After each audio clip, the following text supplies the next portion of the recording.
வீட்டில் உட்காந்து உட்காந்து பேசுவாங்க. ஆனாலும் முடிவெடுக்க முடியாது. இந்த வேலைக்கு போகணுமா, இந்த படிப்புக்கு போகணுமா, இல்லை இந்த ஊருக்கு தான் போகணுமா அப்படின்னு ஒரு முடிவே எடுக்க முடியாது. ரொம்ப நாளாவே யோசிப்பாங்க.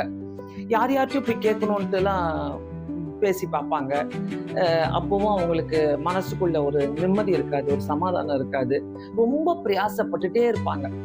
அப்புறம் அதே மாதிரி பார்த்தீங்கன்னாக்கா, பொண்ணு மாப்பிள்ளை பார்த்தாங்கனாக்கா, இந்த பொண்ணை கட்டிக்கலாமா, அந்த பையனை கட்டிக்கலாமா, இவங்களுக்கு எஸ் சொல்லலாமா, அவங்களுக்கு எஸ் சொல்லலாமா, அப்படியே ஒரு கன்ஃபியூஷன்லேயே இருந்துட்டு இருப்பாங்க. ஒரு ட்ரையல்லே போயிட்டு இருக்கும். என்ன பண்றது, ஏது பண்றது. அப்புறம் அதே மாதிரி பணத்துக்காக அவங்க யோசிப்பாங்க.